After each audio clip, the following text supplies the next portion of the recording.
V tokratni avtomobilnosti bomo na bližajoči sneg in zimske razmere spomnili tovornjakarje.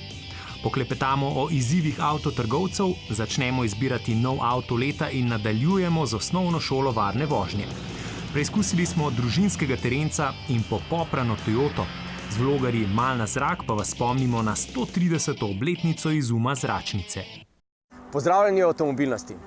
Zastoji so zaščitni znak in rak rana sodobne družbe. Zanimivo je, da so veliki tako v nerazvitih okoljih, kot tudi v najbolj razvitih. Da se ovrednotiti tudi, kako škodljivi so, koliko stanejo.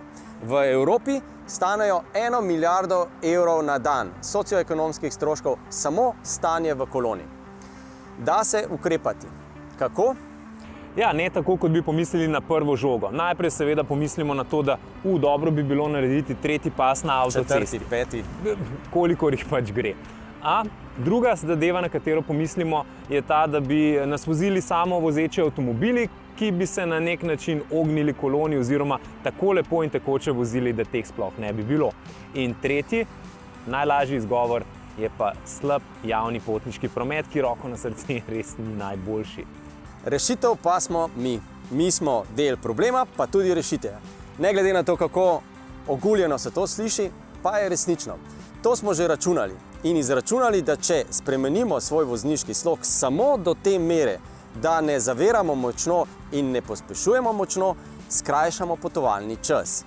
Ob jutranjih konicah in popoldanskih se družite v avtu z voditelji Vala 202 in ti vas v tem tednu spodbujajo, da vozite bolj tekoče. Na ta način, če nam eksperiment uspe, in ta eksperiment je prvi tak v Sloveniji, uspemo mogoče pridobiti 10 minut časa. Pa ne samo 10 minut časa, tudi vožnja je manj stresna in bolj ekološka.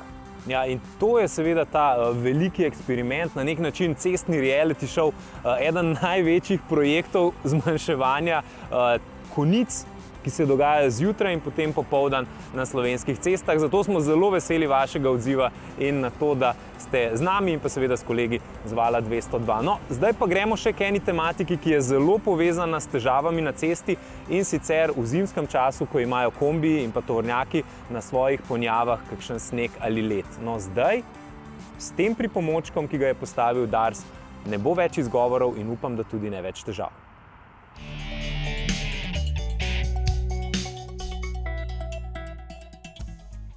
Zmrznjen sneg in led, ki pada z vozil, lahko predstavlja veliko nevarnost za voznike v prometu in povzroči hude telesne poškodbe. Zato je zelo pomembno, da vozniki pred začetkom vožnje vozila očistijo. O teh dogodkih, ki so pravzaprav tudi prepovedano, to je prepovedano početje voznikov, smo mi obveščeni na dva načina. En način je ta, da seveda preko nadzornih kamer opazujemo to neustrezno dogajanje. Niso samo vozniki težkih tovornih vozil tisti, ki se ne očistijo, so tudi v bistvu vozniki osebnih vozil. To je en seveda podatek, ki ga nekako spremljamo oziroma pridemo do njega. Drugi pa nastopi takrat, kadar se začnejo neki postopki vezani na odškodninsko odgovornost. Nekateri vozniki namreč si zapomnijo registrske številke povzročitelja, recimo tega, da je nekomu padla zadeva iz kamiona. Torej, nekako te podatke dobivamo v bistvu iz dveh nekako različnih skupin. Obveznost voznikov, da čistijo vozilo, določa Zakon o pravilih cestnega prometa, medtem ko nadzor na cesti izvaja policija. Ta pa se sooča s težavami, saj je premalo ustreznih kontrolnih mest na avtocestah. Zato je dobrodošlo, da Dars sedaj ob rušitvi cestninskih postaj vzpostavlja kontrolne točke, ki bodo omogočile delo vsem nadzornim organom, tako Darsu, kot tudi policiji, carini in pa inšpektorjem. Takšna, ki je bila zgrajena letos, je, mislim, da zelo dobro izpadla. Cestninska nadzorna točka Torovo, ki smo jo vzpostavili na bivši čelni cestninski postaji Torovo. Ta je tudi taka zelo dobra lokacija, vendarle gre za promet, ki v nadaljevanju zapelje tudi skozi Karavanški predor. Zdaj pri tem delu nadzora, kot sem pač povedala, naš del je samo tale nadzor v povezavi z cestninjenjem tovornih vozil in osebnih vozil. Torej, ker je na Torovem vzpostavljena tudi ustrezna signalizacija s spremenljivimi znaki, bo tam izločati ciljna vozila lažje. Torej, to je zelo ugodno za vse tipe vozil, ne? Nove nadzorne točke za kontrolo in izločanje pa niso edina novost na naših avtocestah. Sneg in zimske razmere ne predstavljajo težav samo pod kolesi, ampak tudi na strehi, še posebej, če je tega veliko. Površina ene prikolice meri približno toliko kot manjša garsonjera, 34 kvadratnih metrov. In če zapade samo 20 cm snega, to pomeni, da bo moral voznik iz vozila odstraniti slabih 7 kubičnih metrov snega. In ravno s tem namenom je Dars na počivališču Murska Sobota postavil prvi podest, ki voznikom omogoča varno delo, hkrati pa lahko istočasno strehe tovornih vozil čistita kar 2 voznika. Po vzoru nekaterih drugih upravljalcev v Evropi odločili, da bomo tudi mi vzpostavili en takšen podest za čiščenje snega in smo zelo namensko zbrali kot prvo lokacijo Mursko Soboto. Gre namreč za zelo pomemben prometni tok Madžarska, mimo Maribora, Ljubljane ali Koper ali Italija.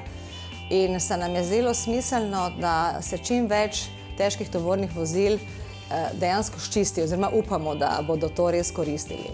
Pri nas je recimo taka ocena, da je na gorenjski avtocesti bistveno manj zdrsov recimo tovornih vozil in bistveno bolj so vozniki bi človek rekel, odgovorni in v Avstrijo znajo svoje vozilo ščistiti. Na povratku nazaj morda ni več tako, zato ker morda ni več toliko pomembno. Upajmo, da se bo ta odnos voznika, ta odgovornost, ki jo bi moral imeti do ostalih udeležencev, pa seveda tudi do sebe, da se bo to izboljšalo. Gre pa to pravzaprav v tej povezavi skupaj.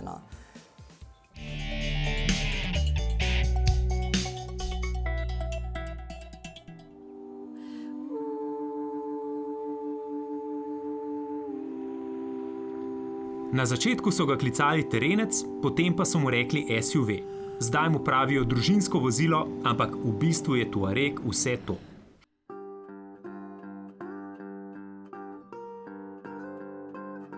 Seveda smo najprej preverili njegove terenske sposobnosti, a nismo bili prav nič presenečeni, s kakšno lahkoto je premagal vzpon na hribček, na katerega se povzpnemo z vsakim testnim terenskim vozilom.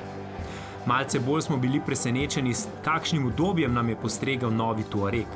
V avtu je tako tiho, sedeži so odlični, spredaj in tudi zadaj je ugodja na pretek. Celo za 3 odrasle, še bolj za 5-člansko družino.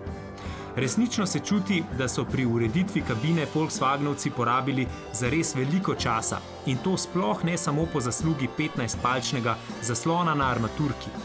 Tako prijetno je v njem, da je s slovenskega zornega kota že kar težko razumeti, da v najvišjem menedžmentu Tuareg ne velja za luksuzni avto, kar tudi sam Volkswagen poudarja. Po našem mnenju pa vožnja v Tuaregu v ničemer ne zaostaja za Audijem, Mercedesom ali Porschejevim Cayennom. Tuareg vozi celo tako mirno, da prav iz tega sledi naša prva pripomba. Namreč elektronski pomočnik, ki skrbi, da vozimo po sredini voznega pasu, zmore samodejno obrniti volan tudi v že res zelo zaprtih ovinkih in pri visokih hitrostih. Toda pri svojem delu se očitno zanaša, da vozniki nenehno migamo z volanom. A kaj, ko je Tuareg tako miren in smerno stabilen na cesti, da roke med vožnjo očitno mirujejo. Zato nas je Tuareg redno opozarjal, naj primemo volan, pa čeprav smo ga ves čas držali. Sicer pa izredno pohvalimo tudi aktivni tempomat, ki potem, ko samodejno ustavlja, nato pa bolj potrpežljivo kot tekmeci čaka, da sprednji avto spelje in mu nato sledi.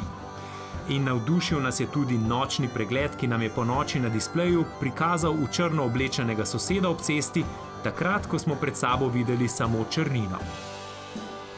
Pa tudi naša pripomba številka 2 je povezana s pohvalo. Namreč vozni programi so zelo učinkoviti.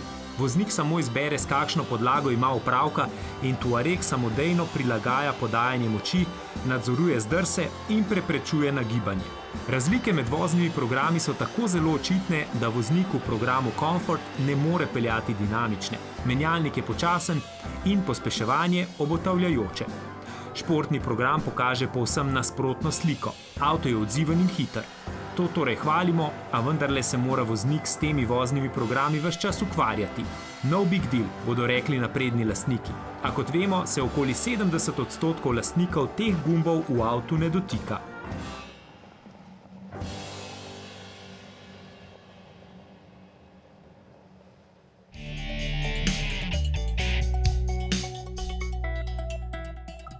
Novice tokratnega tedna je zaznamoval električni Hyundai.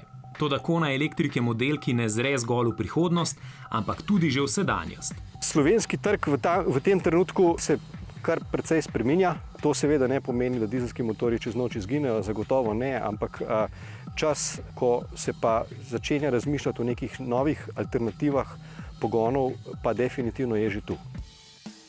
Poročamo tudi o reunionu slovenskega motošporta. Gregor Pavšič je namreč ob izidu svoje knjige Usodna strast 2 na kup zbobnal praktično vse slovenske prvake v ralliju. Zanimiva je ugotovitev, da jih povezuje povsem banalno opravilo, ki pa ima v psihologiji dirkanja v resnici neko drugo funkcijo. Tako novinec kot najbolj izkušen dirkač, kot tudi svetovni prvak še vedno grejo recimo pred štartom nula. To je neka recimo stvar, ki enači vse. Je to nek vstop, nek nov tudi psihološki svet. Od legend motošporta k legendi iz vrst prodaje avtomobilov. Trboveljski Malga je že 50 let prodaja avtomobile. Vse najboljše. Moj oče je začel s servisiranjem avtov. Smo se zdaj eno generacijo vozili z avtomobili na fosilna goriva. Zdaj smo pa čez dalje več vozili na elektriko, digitalna mobilnost, povezljivost in tako naprej. Tudi za naprej imamo ogromno idej, kaj nam ti izzivi tudi kot poslovna priložnost ponujajo. Na izzive prihodnosti se pripravlja tudi Summit Auto z odprtjem novega Ford Stora. Ta je poseben zaradi uporabe fascinantnih digitalnih rešitev. Otvoritev smo izkoristili za klepet z gospodom iz top managementa evropskega Forda. You see every generation adopting a different vehicle from what their parents drove. Whether it was the station wagon in the 60s and 70s, then the minivan, then the SUV. We know that the next generation, almost on purpose, will not drive what their parents drive, but they will drive something. So every good manufacturer is now thinking what's next. A eno so digitalni pripomočki v salonu, še pomembnejši pa so tisti na spletnih servisih. Ford verjame, da smo blizu dobe nakupovanja avtov prek spleta. No, na nek način. Dealers are all expressing an interest in online sales. And we need to find out how we do that, because you first go to a nice place like this Ford store where you do the test drive and you look at the colors in real world. You can focus on the test drive, the new technology, the modems and connectivity. So the price discussion is gone. And then you go home and you start to look at the deal. And what's interesting is that we're finding that customers at home, when they're not pressurized, they actually equip their vehicle with more options than in a dealership. A zdaj bi bil res že čas, da gremo v svet. Škoda začenja ogrevanje pred premiero novega Rapida, ime mu bo Scala. Opel bo iz ponudbe umaknil malega Adama, kabriolet Cascado in nizkocenovnega Karla. Izpad bo nadomestil z SUV-ji in seveda električnimi Opli. Google Waymo sporoča, da je opravil že 10 milijonov samovozečih kilometrov, Ford pa je demonstriral, kako brezskrbno bo peljati skozi križišča v prihodnosti, ko bodo avtomobili med seboj komunicirali na električni način. Povsem analogno s pomočjo zrcal pa bi lahko Hyundai s svojim patentom povečal vidljivost skozi A-stebriček. Ja, prav ste slišali. Skozi. Pojdimo na področje drugih prevoznih sredstev. Pariz bo za avtomobile zaprl center vsako prvo nedeljo v mesecu. Seveda pa bo dovolil vožnjo s pedeleki. To je s kolesi na električni pogon, za katere Bloombergov inštitut ocenjuje, da gre za mestno prevozno sredstvo številka 1 prihajajoče elektrodobe. No, v to oceno zagotovo spadajo tudi takšni elektroskiroji, ki se samodejno ohranjajo v pokončnem položaju. Tam gor na nebu pa se bodo samodejno ohranjala tudi večino od skupnih 18 ur in 45 minut letala Singapore Airlinesa. Na novo odprti direktni liniji od Singapurja do New Yorka, ki tako velja za najdaljšo komercialno letalsko linijo. No, z letalsko hitrostjo pa bi radi vozili, ne leteli, pri podjetju Bloodhound. A projekt je vse bolj vprašljiv, saj jim je zmanjkalo denarja.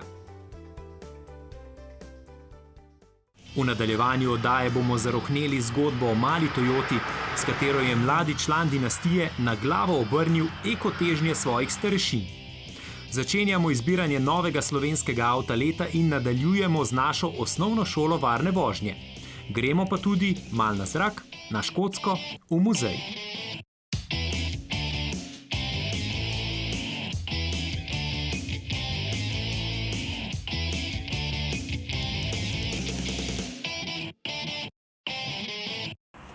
Ko se zunaj ohladi, ko oblečemo jakne in bunde, je ponavadi čas za podeljevanje titul. In nekaj podobnega velja tudi za slovenski avto leta. Prvo sito boste zopet vi, gledalci, poslušalci in bralci. Pred vami bo veliko kandidatov, kot vsako leto. Vabimo vas, da si jih pozorno ogledate, ne samo z očmi, kaj bi si želeli, če bi imeli neomejen dotok denarja.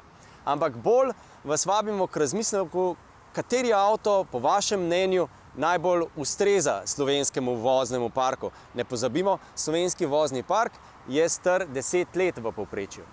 Se pravi, zanima nas mogoče, koliko dodatne varnostne opreme ima, kaj od varnosti ponuja v osnovnem paketu za primeren denar, kako tehnološko napreden je, kako varčen je. Po teh kriterijih boste prvo sito naredili vi. Potem težko delo čaka nas, ker zmagovalec je lahko samo en, pa čeprav primerjamo med sabo zelo težko primerljive avtomobile, zato je ta laskavi naslov tako pomemben. Ja, med avtomobili torej ne bo Lamborghinijev, Ferrarijev in pa Rolls-Royceov, bodo pa takšni, ki so zapeljali na slovenske ceste v tem letu. In tako boste vi izbrali finaliste, strokovna komisija pa nato zmagovalca in me prav zanima, kdo bo nasledil laskavi naziv slovenskega avta leta, ki je lani pripadal Volkswagenu Polu.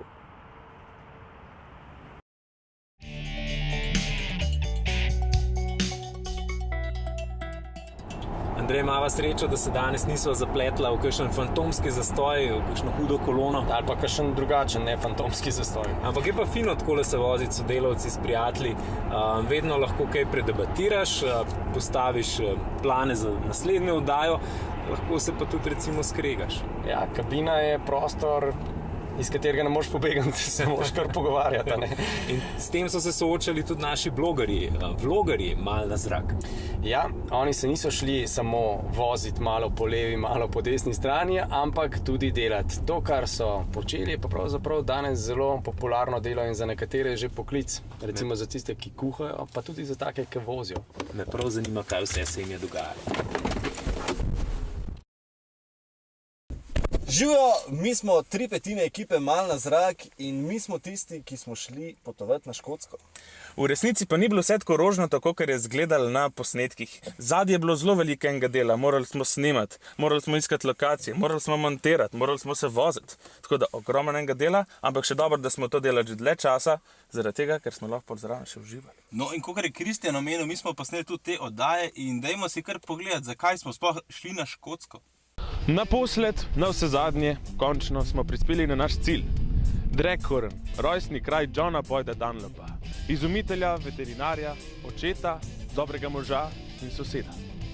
Ker tukaj ni nobene gume iz tistih časov, grem jaz zdajle v Edinburgh, v Narodni muzej, kjer hranijo eno najstarejših Dunlopovih gum na svetu. Se vidimo? Hitrej, Jaka!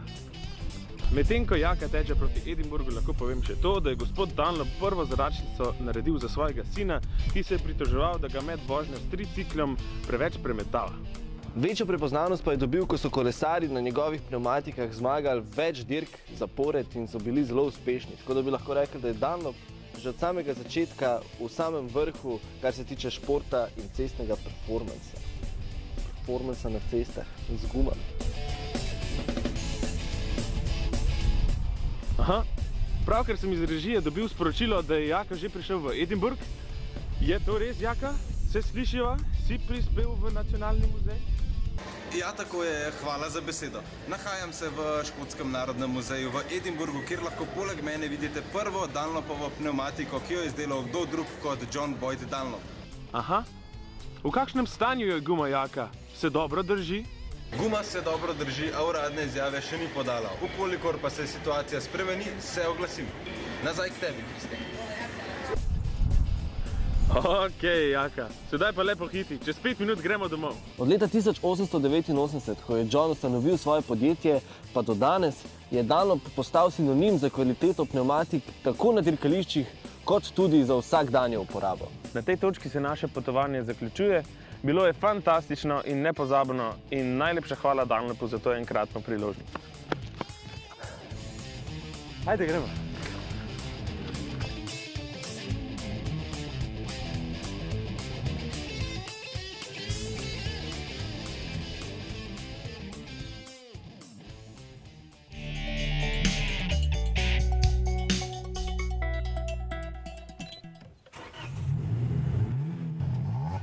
Ne, to ni Yaris Garmin, to je GRMN. Yaris iz oddelka Gazoo Racing, oddelka, ki ga verjetno ne bi bilo, če na čelu Toyote ne bi bil Akio Toyoda. Gospod številka 1 je namreč osebno navdušen nad športnimi avtomobili, tudi svojega dirkaškega kombinezona ne obleče samo na kakšnem eventu, redno ga preznoji, dirkal je celo na 24-urni dirki po Nürburgringu, da se duh zelenega pekla čuti tudi v imenu. MN namreč pomeni Masters of Nürburgring.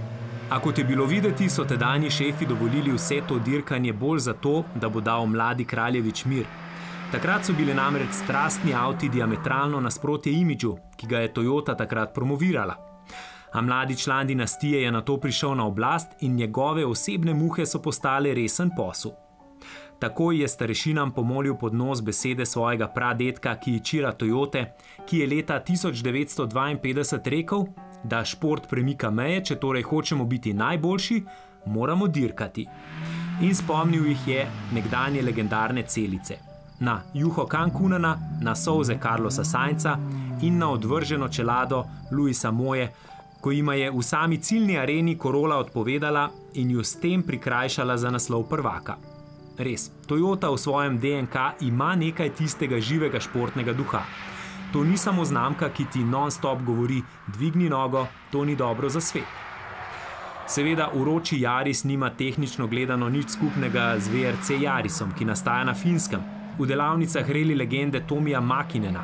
Ponuja pa divji karakter, ki ga sicer v Toyotah ne boste našli. Zvok, trdoto, surovost. To noče biti prijazen športnik, to je avto za šoferja iz pravega testa, ki mu je v užitek iz ovinka v ovinek iskati točko, kdaj optimalno prestaviti, kdaj zavreti in kako prenesti maso Toyotine ritke. Pa vendar je nauk zgodbe, ki nam jo govori Yaris GRMN, v bistvu nekje drugje. Sporoča nam, da Toyota tudi v tej ekodobi vrača nekaj življenja tudi v svoje običajne Toyote. Prihaja recimo nova Corolla z močnim in dinamičnim hibridnim pogonom.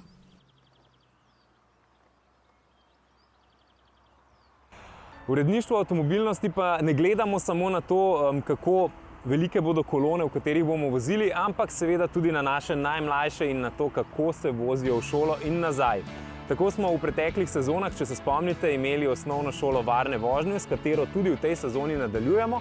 No, v preteklih delih smo podelili 200 jahačev in obiskali 32 osnovnih šol, kjer smo učence in učitelje prve triade ozaveščali o tem, zakaj in kako se je treba pravilno in varno peljati v šolo. Kaj nas starše zanima? Ali se otrok v kombiju šolskem pripne, ali ga peljejo varno, ali je kombi varen in po kakšni cesti, kako varni cesti se peljejo. Upamo, da so z to našo pobudo in akcijo Osnovna šola varne vožnje tudi ostale osnovne šole spoznale, kako zelo malo je potrebno, da se jahač namesti v kombi in kako zelo malo je treba, da se otrokom reče, da se ne spelje prej, preden niso vsi pripeti. In upamo, da to tudi upoštevajo. Glede na podatke, ki jih beležimo, ne ugotavljamo bistvenih odstopanj na boljše ali na slabše. Zdaj seveda prihajajo, modernejša vozila z več tehnologije, ki lahko absolutno pripomore k večji varnosti. Tudi ceste so boljše. Lahko bi seveda naredili za preventivo več, pa verjetno tudi z nadzorom. Vendar nadzor je le delček tega ali pa pripomore deloma k izboljšanju stanja. Se mi zdi, da več pripomore preventivna dejavnost, pogovori, razgovori, tudi opozorila, to pomeni sodelovanje skupaj, šola, starši, rejniki in pa seveda tudi prevozniška podjetja, ki upravljajo te prevoze. Zdaj smo na drugi točki. Zdaj bomo pogledali, kako varni so vozniki. In pogledali, kako hitro zavirajo in kako hitro tudi pospešujejo. In ne samo varno, ampak tudi udobno se naši otroci vozijo na šolskih poteh. Na kakšen način vozijo? Opremili jih bomo z mobilno napravo in aplikacijo Drive, kjer bo vse to lepo vidno in bodo seveda na nek način dobili tudi referenčno oceno.